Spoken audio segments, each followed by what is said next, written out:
ng kaang. Ano Tagalog ng kaang? Hindi ako today contact lens at nag-lashes. Nag-rest yung aking mukha dahil parang yung aking mata is nanginginig siya at medyo talaga siya. Sana all nasa kaang oh. Yan yung nasa ilalim kayo dyan. Si Jack doon ay. Jack! Busy kay siya oy.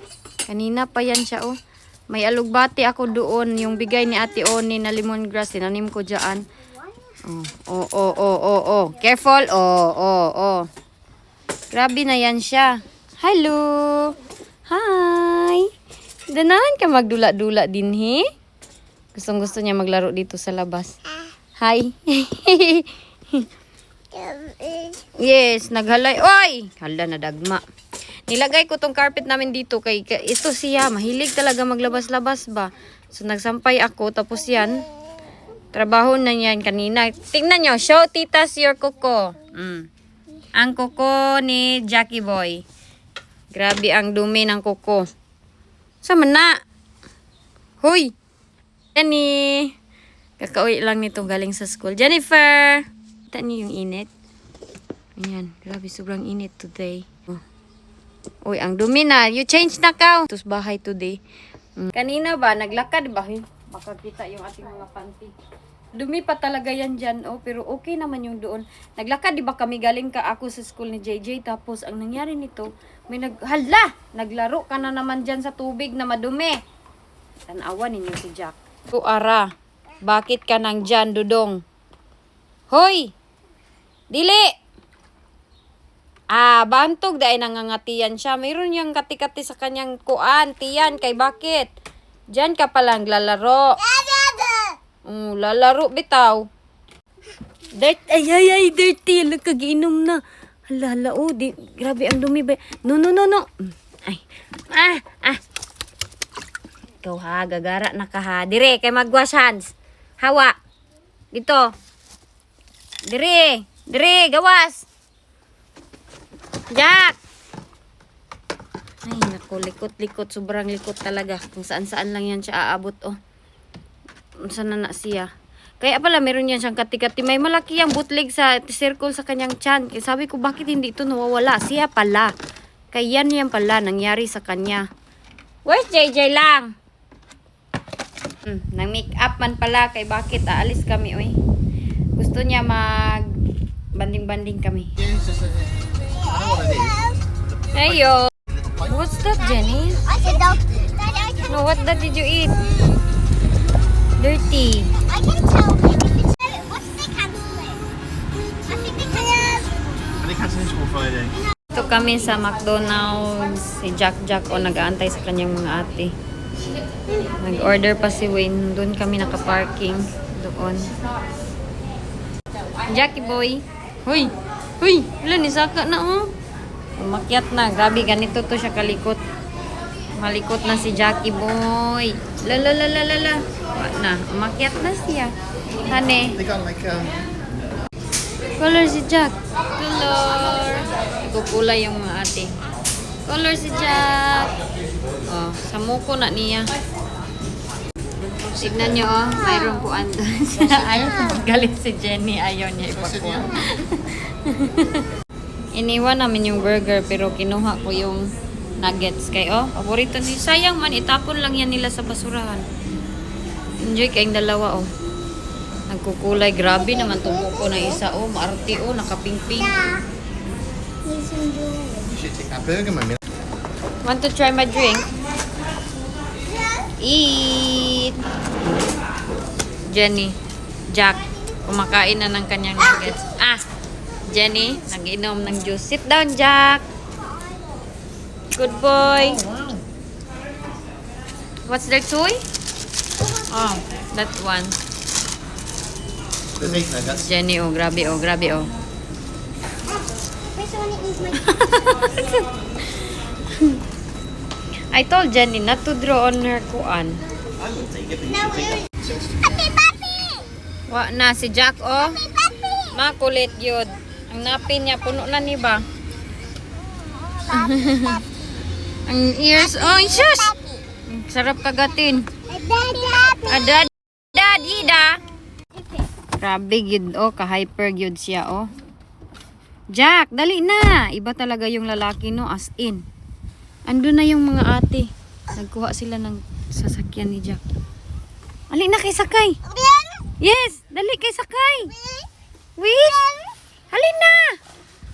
Ta. Sakay ka dire. Come. Jack. Lo. Asan si Jack? Dito kami oh, sa clearance Matalan. Baka may tagwa 1 pound. Ito man yung paborito namin, 1 pound.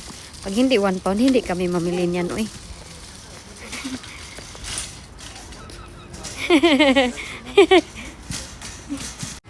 Uy, tag 50p na lang siya. Ganito man din, no? Di man yan magkasya sa akin. Ito, under 1 pound. Johnny was like that. Ha? Johnny was like It's not for kids daw. There's swimwear here for kids. 10p.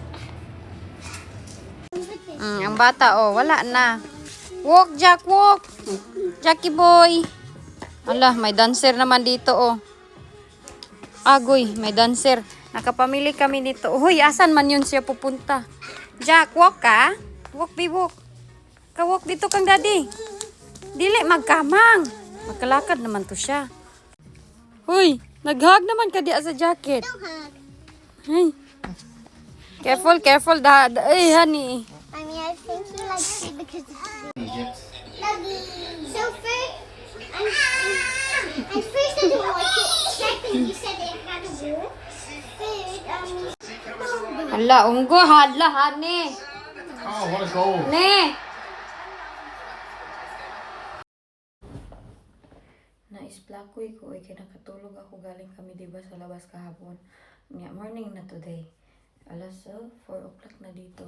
Yan o, medyo maliwanag na. Pero kahapon, pagdating namin dito sa bahay, merong good news na dumating. Bagong bahay ang in-offer sa amin. Yun, diba nag-a-apply kami ng mga bahay ni Wayne. Kasi kung makakuha kami ng council na bahay, mas mura compare dito. Dahil dito is, mahal na kayo niya siya. So, may langaw na naman oh. Sobrang mahal kasi dito. Kinontak si Wayne ng babae. Sabi ng babae na if you're interested sa bagong bahay, malapit doon kay, malapit doon kay Ate Oni. Alam niyo yung lugar ni Ate Oni, medyo doon. Tapos malapit sa school ni na JJ. Sabi ko kay Wayne na, applyan namin yung bagong bahay. Kay bagong bahay nga yung in-offer sa amin. Ganda yung area ng mga bahay doon ba. Doon yung pangharap namin ni Wayne. Pero, ang problema is, yung parking, di ba dalawa yung aming sasakyan. Yung parking namin dyan is dalawa talaga. Doon yung, ang parking doon is isa lang. Tapos sa gilid ng daanan, wala siyang parking na gaya dito sa amin. Yung tinignan namin, maganda naman siya, malaki. 3 bedroom, pero yung parking, sabi ko, what if kung lilipat kami doon, mawawala yung aking, sabi ko kay Wayne, ibenta na lang yung aking sasakyan. At para isa na lang yung, or hindi, kung ang sa kanya yung ibenta, tapos ang sa akin yung gagamitin. Sabi ni Wayne, no, it's okay, makaparking ka man dyan sa gilid ng daanan. Naisip ko na, sa gilid ng daanan ako magparking. Mas maganda yung merong sariling parking sana. Yung bitaw kaya dyan sa labas. Ganyan yung aking itsura, oh. Puti yung aking mukha, no. Nawala naman yung aking foundation. Gusto ko ulit, magpatan. Kaya yung katawan ko lang yung grabing ko, brown. Kaya naglalakad ako sometimes paghapon. Pero yun na nga, sinabi ko kay Wayne, nagsabi yung babae na magpasa kami ng application para dun sa bahay. Parang ayaw man ni Wayne, na ayaw niya magpasa kaya sabi niya, the deadline is tomorrow. Sobrang busy namin. Daming requirements, madaming requirements ang uwi ka talaga dito. Mahirap magkuha ng bahay dito. Kay, yun nga, madaming requirements, hindi easy. Kailangan ko nang maligo kayo, nag-dry na siya. Basta 2 days na ganito na yan siya. Na ako mamaya, kaya maganito na siya parang mag-dry na yung aking buhok. Pero yun yung chika ko, meron bagong offer pero ayaw man niya itong isa, ayaw niya. Gusto pa naman namin doon na area. Sabi niya, this is our dream place, mommy. Dream place niya. Ayaw niya Ayaw niya applyan. Iwan ko sa kanya na ano na siguro siya, napapagod na siya ba na mag-apply na naman ulit. Tapos madaming paperwork. Unya, madami ka ba yung asikasuhin na kuan, mga papilis, madami kang asikasuhin pag maglipat na naman.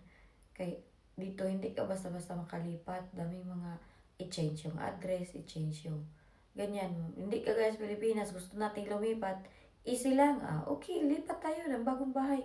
Wala nang mga ipalitan yung address ng mga bill, palitan, lahat, palitan yung address. Kay dito, naka-register talaga yung mga address dito. Hindi kagaya sa Pilipinas na wala man tayong registration no sa council dito, madami kang applyan. Baka nagmuta ako ba bago ka sa akong gising.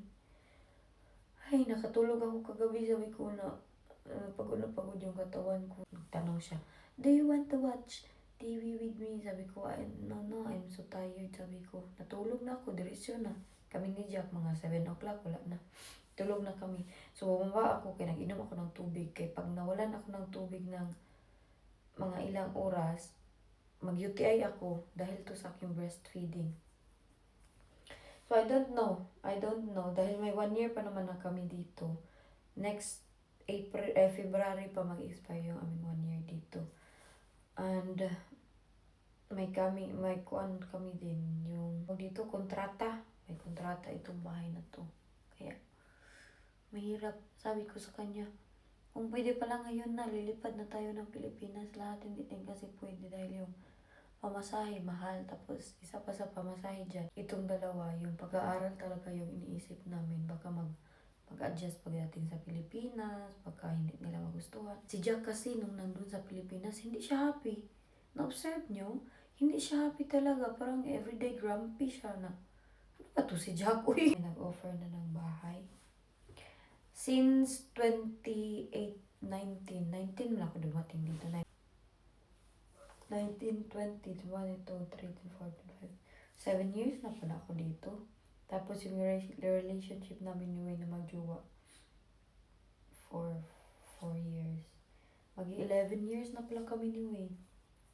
Since dumating ako dito, lang nag-offer dito ng bahay. Kasi pag dito kasi makita nila na secure kami, lalo na 3 bedroom, yun, hindi kami masecure. Ang good option lang is magdagdag ng baby para another dagdag ng room, ganun.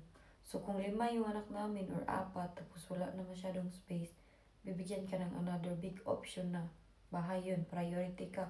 Pero for now, wala kami sa listahan niya na priority, kaya na siya nga ako nga, bakit sila nag-offer na hindi naman kami priority?